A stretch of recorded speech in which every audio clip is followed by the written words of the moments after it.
This is a revision video on electromagnetic waves, and it's for all students. So electromagnetic spectrum is a continuous spectrum. So it starts off with long wavelengths. The wavelengths get shorter and shorter and shorter and shorter and shorter and shorter and shorter and shorter and shorter and shorter and shorter and shorter and shorter until the wavelength is really short. So when the wavelength is long,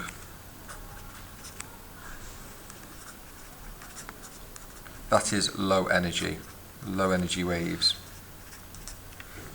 For example, radio waves. If they've got a long wavelength, they've got a low frequency.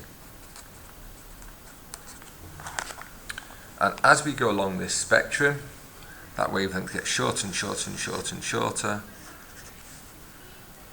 So we have short wavelength on this side of the spectrum. Short wavelength, that means higher energy. For example, we've got gamma, and those gamma rays have got high frequency. So that is the electromagnetic spectrum in terms of wavelength, frequency, low energy and high energy, but you need to know the order of them. So starting off at short wavelengths, we start off with gamma, then we have X-rays, slightly longer wavelength, so slightly lower energy and slightly lower frequency. After X-rays we have ultraviolet, and ultra means beyond and violet means purple.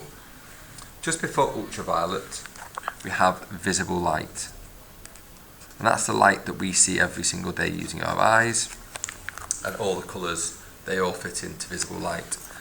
So if we were to zoom in that visible light section,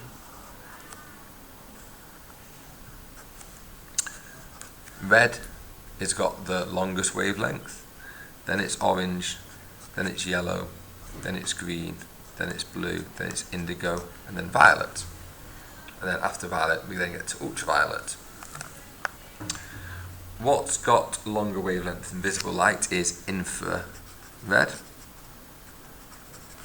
So this is how I remember the order of the colours in visible light. It goes infrared, then red, orange, yellow, green, blue, indigo, violet, ultraviolet. So it joins on. It's a spectrum.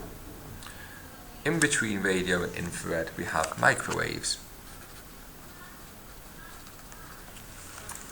And all of these waves are transverse. They're all transverse, and they all transfer at the speed of 3 times 10 to the 8 meters per second, which is the speed of light.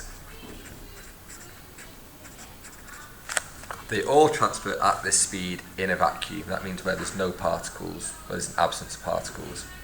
So that is the continuous spectrum, electromagnetic spectrum. You also need to know the properties of the electromagnetic spectrum, and that's going to be our next video.